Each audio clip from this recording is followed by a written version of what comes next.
Assalamualaikum warahmatullahi wabarakatuh.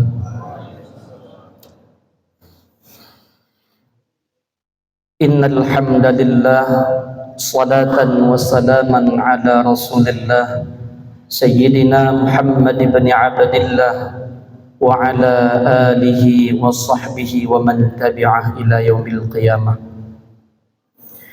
Puji syukur hanya kepada Allah Subhanahu wa ta'ala, Allah yang senantiasa mencurahkan berbagai macam rahmat dan nikmatnya kepada kita semua. Di antara nikmat Allah itulah nikmat kesehatan, nikmat kesempatan dan juga umur panjang, sehingga kita telah dapat hadir di tempat yang mulia ini untuk melaksanakan suatu kewajiban, yaitu salat Isya secara berjamaah. Rahmat dan sejahtera sama-sama kita alamatkan ke pangkuan alam Nabi besar Muhammad sallallahu alaihi wasallam, dan juga kepada para sahabat, para tabi'in dan para alim ulama mutaqaddimin, ulama mutaakhirin dan ulama mu'tabar. Mudah-mudahan hadirnya kita di tempat yang mulia ini Allah ampunkan segala dosa-dosa kita, Allah tunaikan segala hajat dan kebutuhan kita, dan Allah masukkan kita ke surganya. Amin ya rabbal alamin. Ma'asyiral muslimin rahimakumullah. Detik demi detik telah kita lalui, hari berganti hari, minggu, bulan, bahkan tahun berganti tahun. Tanpa terasa kita telah menjalani kehidupan di dunia ini yang dengan penuh lika dan liku. Mulai dari semenjak kita terlahir menjadi seorang bayi, beranjak remaja, tumbuh dewasa, menjadi tua hingga kita kembali. Waktu yang terus berputar tanpa henti, karena waktu apabila telah berlalu tidak mungkin bagi kita untuk mengulanginya kembali. Al-waktu kasayf, waktu itu bagaikan pedang, illam taqta'ha qata'aka. Jika kamu tidak pandai menggunakannya untuk memotong, jika kamu tidak pandai memanfaatkannya dalam kehidupan, taqta'aka, tunggulah ia akan memotongmu. Ma'asyar muslimin rahimakumullah.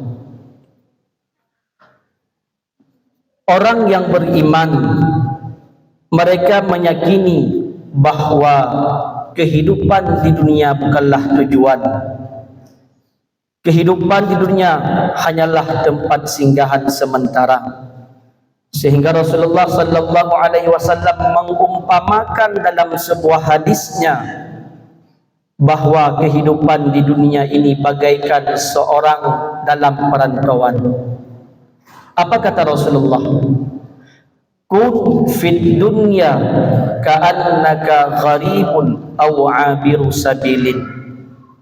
Jadilah kamu hidup di dunia seakan-akan kamu ibarat orang asing ataupun perantau, aw 'abiru sabilin, ataupun pengembara, orang yang melintas jalan sementara.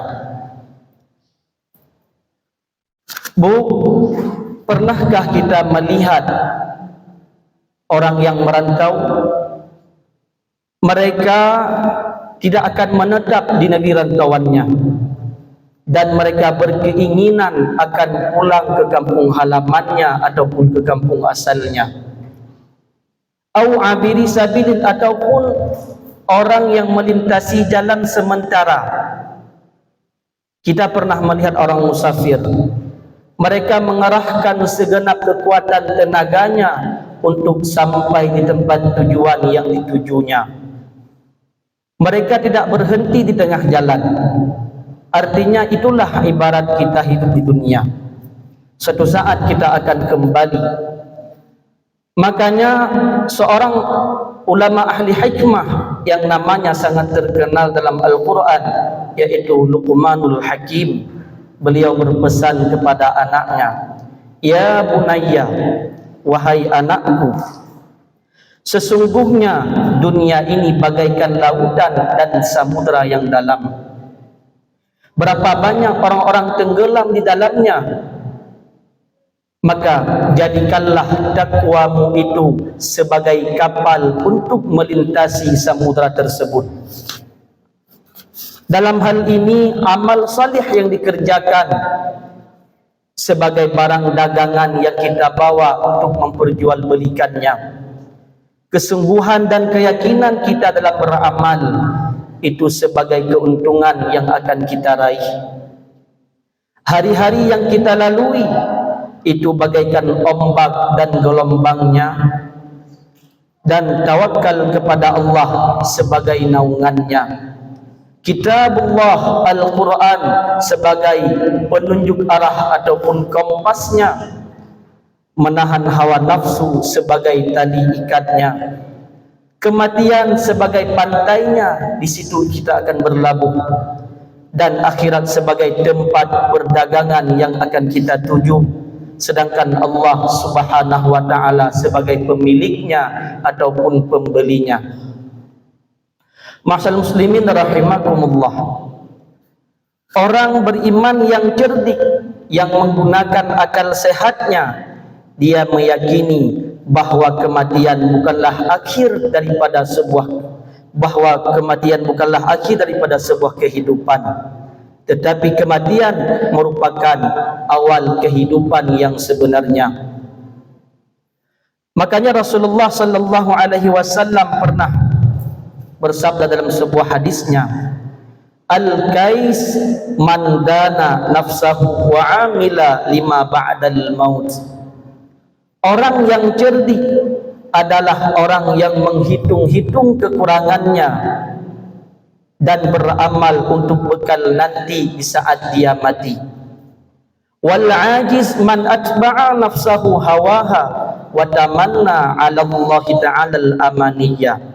Sedangkan orang yang lemah, orang yang bodoh adalah orang yang berangan-angan akan ampunan Allah, orang yang menuruti segala hawa nafsunya, sedangkan ia tidak disertai dengan amal perbuatan, cuma berangan-angan terhadap ampunan Allah.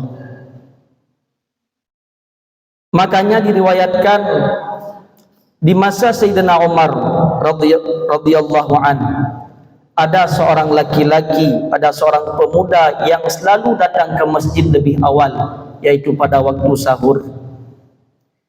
Kemudian Sayyidina Umar menegurnya, "Wahai anak muda, engkau terlalu cepat datangnya." Ternyata apa jawaban daripada pemuda tersebut? "Ya Amirul Mukminin, tidak semua buah melewati masa matangnya." Jawaban singkat tapi mempunyai makna yang sangat dalam. Artinya jawaban pemuda tersebut menggambarkan kecerdasan ia dalam berpikir, kematangan ia dalam bersikap, serta kesadaran bahwa tidak harus menunggu tua untuk menjadi orang baik. Terkadang inilah prinsip yang tertanam dalam sebahagian kita yang muda-muda. Mending di umur 40 aja kita tuntut ilmu, kita ke masjid, kita taubat, kan masih lama hidupnya.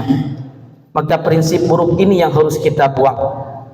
Ma'asyiral muslimin rahimakumullah, di sisa Ramadan yang tinggal beberapa hari lagi, marilah kita bersungguh-sungguh menghidupkannya. Jangan kita terlalu sibuk dengan yang depan sehingga lupa dengan yang belakang. Ibarat pengendara, di satu sisi dia harus fokus ke depan, tapi di sisi yang lain dia juga harus melihat ke belakang. Artinya di akhir-akhir Ramadan terkadang kita terlalu sibuk dengan persiapan lebaran, baik bajunya, kuenya, makanannya, menu menu lebarannya, sehingga kita mengabaikan dan melupakan Ramadan yang akan berpamitan tinggal beberapa hari lagi. Maka sungguh sedih orang-orang yang mencintai Ramadan di saat Ramadan mengucapkan selamat tinggal, dan bergembiralah orang-orang yang membenci Ramadan. Maka mudah-mudahan di sisa Ramadan yang tinggal beberapa hari lagi, kita bergiat bersungguh-sungguh supaya kita mendapatkan titel yang dijanjikan Allah dalam Al-Quran, yaitu la'allakum tattaqun. Moga-moga kita menjadi orang-orang yang bertakwa. Mungkin cukup sekian. Mudah-mudahan apa telah sampaikan dapat bermanfaat dan menjadi pelajaran bagi saya pribadi dan juga umumnya para jamaah. Hadanallahu wa iyyakum ajma'in. Assalamualaikum warahmatullahi wabarakatuh.